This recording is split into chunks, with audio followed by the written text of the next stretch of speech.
I love New York. I've been here 31 years now. I love Broadway, the theater, off-Broadway. I love the movies. I love the restaurants. I love the sports. And I was out every night. Then all of a sudden, Elvis comes in my life, and I started to realize, you know what? I enjoy staying at home. There's nothing to me better now than to go into the den, put my feet up, watch television, watch a movie, watch a game or whatever, and have Elvis sitting right next to me, and then going out for that late night walk. And it's just a whole new lifestyle. It changed completely.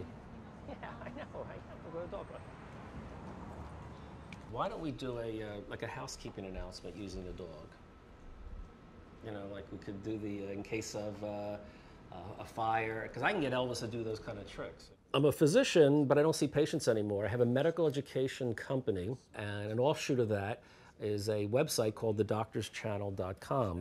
Doctors have precious few minutes during the day, they get information, so we decided, why don't we make these short little videos that get right to the point? So we thought, you know, let's use Elvis in some of these videos for education. Let's have a little fun. Let's be human with our audience. Nothing. I have nothing in my hands. Don't worry about it. Oh, the tail is down. He can tell. I mean, I just showed it to him.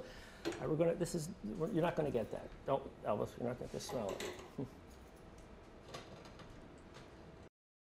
Working with dogs, it's been very inspiring. Overall, it's looking way better than I thought it was going to look. Really? It doesn't feel like that. I know, but it's looking, funny enough, it looks better. It's really inspired me to be creative in the sense of number one, how do you use them within the context of theatre and art? And two, how do you become creative with your training to be able to get them to perform on a stage? It's helpful if Joyce can keep her hand up the whole time to keep Toby in line. You think that'll help? It did help you today. It worked. So I just want you to keep yours up to match that, okay? The concept of dogs dancing, when it first came out, I mean, as a guy, I was the only guy. And for other guys to say that, well, there's this guy going around dancing with his dog was, I mean, it was just ridiculous to people. I play the actual, the god that's summoned, and I handled the protection dog on the stage within that. We've been actually rehearsing with everyone for probably about 16 months. It's taken a very long time, many more hours than I ever imagined it would take. But it's coming. I'll get it done one way or another. It'll be finished in time. So what we could do is, you know, you put the glove on you know, should have a colorectal exam, a rectal exam, and you snap it, and I can get him, you know, to bark. And we tried not to make this, you know, a 10-day ordeal or something. We try to find anything we have in the office, or maybe in an office next door, or something within the building, and then we're ready to go. A lot of what David does is sort of like a very flash of genius type of moment where it'll all come in 1 second, like we're going to have this great idea and we're just going to act on it very quickly. And I've noticed that when Elvis is involved in those ideas, those flash of geniuses tend to come a lot quicker. If you're not sure what to do, make a good guess on what your character would be doing at that particular time. If you're overdoing it, I'll tell you. There's a very good likelihood that Chris, the guy who's going to get bitten, is going to get bruised. I can't stop that part. I'll get him off, I'm going that way, and then you're still going to have your last gasps of life in you. The protection dog element into the show, the purpose of it is to shock people, is to give them that scary moment.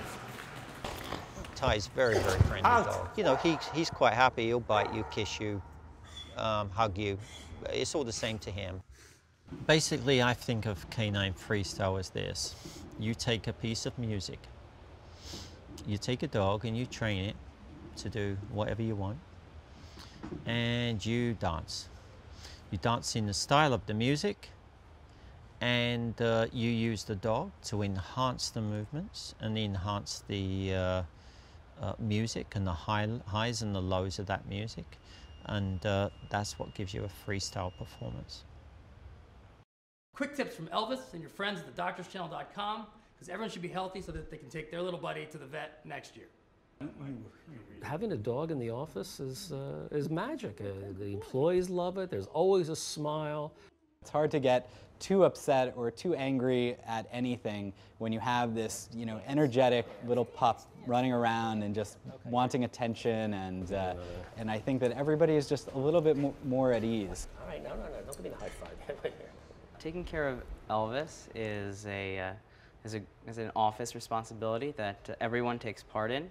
The dog dial is a great way to manage Elvis's activities. We're able to make everyone aware in the office when the last time Elvis has been walked, fed, and in case there was an accident in the office, we can look back and see the last time that he had been walked. All my life, I've never really interacted with dogs, and it was interesting because the first day, most companies will give you an orientation like, this is your job, this is, how you run certain things and write proper emails and this, that, and the other.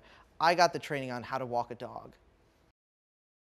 You're never going to get a dog to perform a very good routine if it doesn't want to. You can get it to do a routine, but not to get it to do it very well. Dogs, I don't think, are creative in the same sense of, for instance, I am. I'm sure they don't sit up, stay awake at night thinking, how am I going to do a show with cats or something? They don't think like that. They're creative in the sense of manipulating situations and people to get what they want in order to meet their own ends. There's lots of times when I'll forget my routine, and I just look at him and he goes, watch me, and we carry on. And it may not be what the routine is supposed to be about, but he just carries on. He loves to perform, he loves a crowd, and he loves applause. Everyone over the age of 50 needs to have some sort of colorectal screening. Everybody loves watching dogs in movies or whatever. They have that power. And so that's how he inspires me, because I have a great actor in Elvis. I don't watch other freestylers in different countries, because if they've created a move or something new, I don't really want to see it because it's already been done now. So I try not to watch other people because it has no influence on me.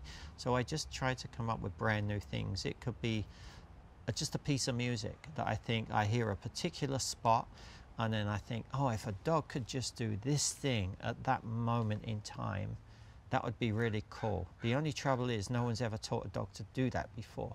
So then my mind will start racking itself to figure out how to get a dog to do that. And then the whole routine will then build around that one thing. I would love to be on a massive stage like Broadway, somewhere like that. Everything I do is really about performing, so the bigger the crowd, the better. No, I don't believe there will be another show after this. I think we've all had enough.